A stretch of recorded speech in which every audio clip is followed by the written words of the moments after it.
ناظرین، امیہ ابن خلف مکہ کے سرداروں میں سے ایک اہم سردار تھا جو کفر اور شرک کا بہت بڑا پیشوا اور اسلام اور مسلمانوں کے حق میں روئے زمین کا ایک بہت بڑا شیطان تھا۔ ایک دن اس کو پتہ چلا کہ اس کے کسی غلام نے بتوں کو پوجنے سے انکار کر کے کسی اور کو معبود بنا رکھا ہے۔ اس نے فوراً غلام کو بلا کر یہ پوچھا، میں نے سنا ہے کہ تم نے کوئی اور معبود بنا لیا ہے، سچ سچ بتاؤ کہ تم کس کی عبادت کرتے ہو؟ غلام نے کہا کہ حضرت محمد صلی اللہ تعالی علیہ وسلم کے خدا کی۔ امیہ غصے سے لال ہو گیا اور کہنے لگا کہ محمد کے خدا کی پرستش کرنے کا یہ مطلب ہوا کہ تم ہمارے مقدس بتوں کے دشمن بن گئے ہو۔ سیدھی طرح راہ پہ آ جاؤ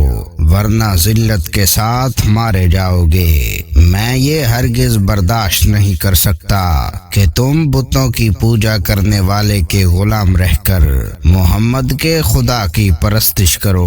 وہ غلام جو توحید کا سچے دل سے شیدائی ہو چکا تھا، اس نے بے دھڑک امیہ کو جواب دیا کہ میرے جسم پر تو تمہارا زور چل سکتا ہے، لیکن میں اپنا دل اور اپنی جان رسول خدا صلی اللہ تعالی علیہ وسلم اور اس کے خدا کے پاس رکھ چکا ہوں۔ اب اللہ کی عبادت ہی میری زندگی کا مقصد ہے، اور تمہارے خود سے بنائے ہوئے بتوں کو پوجنا میرے بس کی بات نہیں ہے۔ یہ جواب سن کر امیہ بن خلف غیظ و غضب سے دیوانہ ہو گیا۔ ایک غلام نے اسے بے دھڑک جواب دے دیا تھا۔ اس نے کڑک کر کہا کہ اچھا تو پھر اپنی بے دینی کا مزہ چکھ، میں دیکھوں گا کہ محمد اور اس کا خدا تجھے کیسے بچاتے ہیں۔ امیہ کے تشدد شروع ہو گئے۔ مکہ کی زمین گرمی کے سبب بڑی مشہور تھی۔ امیہ اپنے غلام کو دوپہر کی تپتی دھوپ میں زمین پر لٹا کر سینے پر بھاری پتھر رکھ دیتا تھا کہ وہ کروٹ نہ لے سکے، پھر کہتا تھا کہ محمد کے دین سے باز آ جاؤ، لیکن اس ظلم کے باوجود بھی اس غلام کے منہ سے سوائے عہد کے کچھ نہیں نکلتا تھا۔ امیہ مزید غضبناک ہو کر اذیت مزید بڑھاتا جاتا۔ ایک مرتبہ تو امیہ نے ظلم کی انتہا کر دی۔ پورا ایک دن اور پوری ایک رات غلام کو بھوکا پیاسا رکھا اور تپتی ہوئی ریت پر لٹا کر اسے تڑپنے کا تماشا دیکھ رہا تھا۔ اس کی یہ کوشش بھی غلام کو حق سے نہ ہٹا سکی۔ آخر تنگ آ کر امیہ نے مکے کے بدمعاش لڑکوں کو بلایا اور ان سے کہا کہ اس غلام کو اتنی اذیتیں دو کہ یہ محمد اور اس کے خدا کا نام لینا بھول جائے۔ یہ لڑکے امیہ کی خوشی حاصل کرنے کے لیے اس بے بس غلام کو بری طرح مارتے پیٹتے تھے۔ جسم کے کپڑے اتروا کر لوہے کی چادریں پہنا کر تپتی دھوپ میں کھڑا کر دیتے تھے، لیکن غلام کی زبان سے حق کے سوا کچھ نہیں نکلتا تھا۔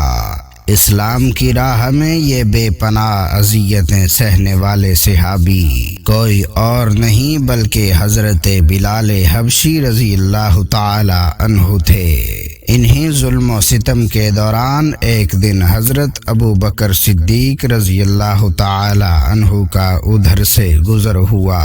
آپ رضی اللہ تعالی عنہ نے امیہ سے فرمایا کہ اے امیہ، اس بے بس اور مظلوم پر اتنے ظلم و ستم نہ کر، اس نے تمہارا کیا بگاڑا ہے؟ وہ خدائے واحد کی عبادت کرتا ہے، اگر تو اس پر احسان کرے تو یہ احسان آخرت میں تیرے کام آئے گا۔ اس پر امیہ نے نہایت حقارت سے کہا کہ میں تمہاری اس خیالی آخرت کے دن کو نہیں مانتا، جو میرے دل میں آئے گا میں تو وہی کروں گا۔ صدیق اکبر رضی اللہ تعالی عنہ اس جواب پر کافی افسردہ ہوئے، لیکن پھر بھی آپ رضی اللہ تعالی عنہ نے اسے سمجھایا کہ اس مظلوم پر ظلم و ستم توڑنا تیری شایان شان نہیں ہے، جس پر امیہ نے تنگ آ کر کہا کہ اگر تم اس کے اتنے ہمدرد ہو تو اسے خرید کیوں نہیں لیتے۔ حضرت ابو بکر صدیق فوراً تیار ہو گئے اور فرمایا کہ بولو کیا دام لوگے۔ امیہ نے کہا کہ تمہارے پاس ایک غلام ہے جس کا نام فسطاس رومی ہے، وہ مجھے دے دے اور اس کو لے جا۔ حضرت ابو بکر صدیق رضی اللہ تعالی عنہ فوراً ہی راضی ہو گئے، جبکہ امیہ کا خیال تھا کہ فسطاس ایک نہایت ہی کارآمد غلام ہے جس کی قیمت زیادہ ہے، اور حضرت ابو بکر صدیق رضی اللہ تعالی عنہ اسے دینے سے انکار کر دیں گے، مگر آپ فوراً راضی ہو گئے تو امیہ کو سخت مایوسی ہوئی اور ساتھ ہی اس نے کچھ رقم کی فرمائش کی۔ اسے بھی حضرت ابو بکر صدیق رضی اللہ تعالی عنہ نے بخوشی ادا کر دیا۔ حضرت بلال رضی اللہ تعالی عنہ کو ساتھ لے کر دربار رسالت میں حاضر ہوئے اور سارا ماجرا کہہ سنایا۔ آپ صلی اللہ تعالی علیہ وسلم نہایت ہی خوش ہوئے اور فرمایا کہ ابو بکر اس کار خیر میں مجھے بھی شریک کر لو۔ صدیق اکبر رضی اللہ تعالی عنہ نے فرمایا کہ یا رسول اللہ، میں اسے خدا کی راہ میں آزاد کر چکا ہوں۔ یہ سن کر زبان رسالت سے صدیق اکبر رضی اللہ تعالی عنہ کے لیے کلمہ رحمت جاری ہو گئے۔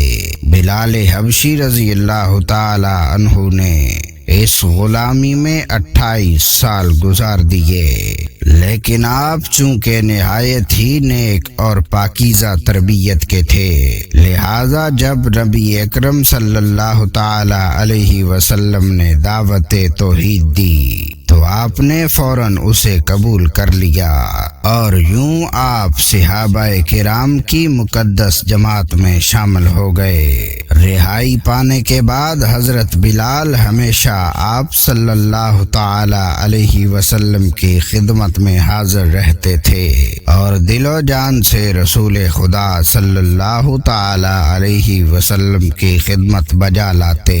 آپ صلی اللہ تعالی علیہ وسلم حضرت بلال کو کسی بھی چیز کا حکم دیتے تو آپ اپنی جان بھی لڑا دیتے۔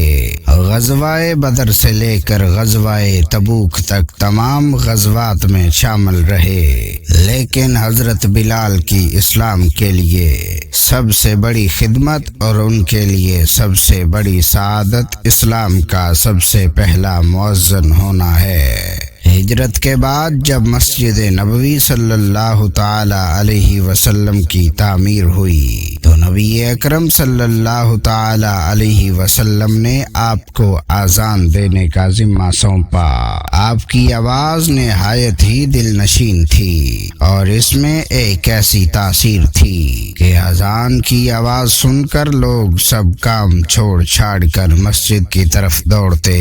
8 ہجری میں جب مکہ فتح ہوا تو کعبے کو بتوں سے پاک کرنے کے بعد آپ علیہ الصلاۃ والسلام نے حضرت بلال سے فرمایا کہ اے بلال، کعبے کی چھت پر کھڑے ہو کر اذان دو، اور یہ مبارک سلسلہ آپ صلی اللہ تعالی علیہ وسلم کی حیات مبارکہ تک اسی محبت اور عقیدت کے ساتھ جاری رہا۔ لیکن 11 ہجری میں جب آپ صلی اللہ تعالی علیہ وسلم نے سفر آخرت اختیار کر لیا تو اس عاشق رسول پر غم کا پہاڑ ٹوٹ پڑا اور مدینے میں رہنا اب آپ کے لیے دشوار ہو گیا۔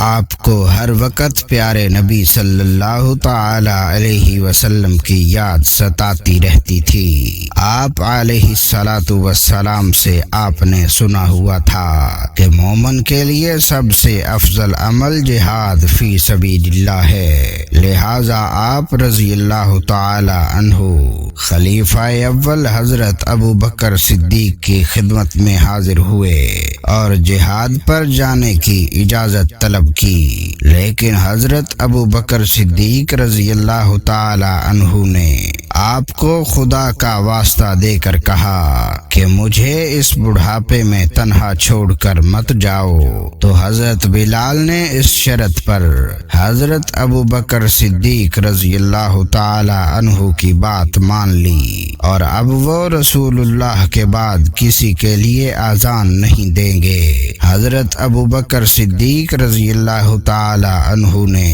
ان کی یہ بات مان لی، لیکن آپ کے دور خلافت کے بعد خلیفہ دوم حضرت فاروق اعظم رضی اللہ تعالی عنہ کے دور میں بھی جب بیت المقدس کی تقسیر کے لیے شام جانا پڑا تو وہاں عیسائیوں سے صلح نامہ پانے کے بعد حضرت عمر فاروق رضی اللہ تعالی عنہ نے ایک خطبہ دیا اور حضرت بلال سے درخواست کی کہ آج جب قبلہ اول پر توحید کا پرچم لہرا دیا ہے تو اس باعظمت موقع پر اگر آپ آذان دیں تو ہم آپ کے مشکور رہیں گے۔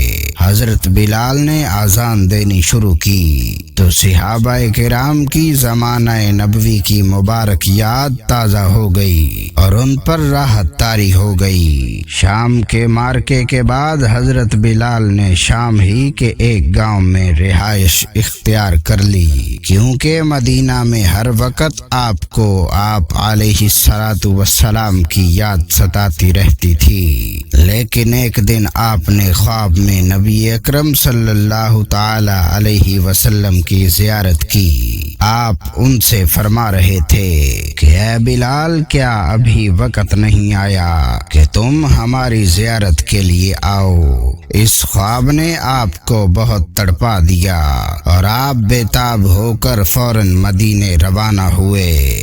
مدینے پہنچ کر حضرت بلال نے روضہ اقدس پر حاضری دی اور اس درد سے روئے کہ حاضرین بھی اشکبار ہو گئے۔ وہیں حضرت امام حسن رضی اللہ تعالی عنہ اور حضرت حسین رضی اللہ تعالی عنہ بھی موجود تھے۔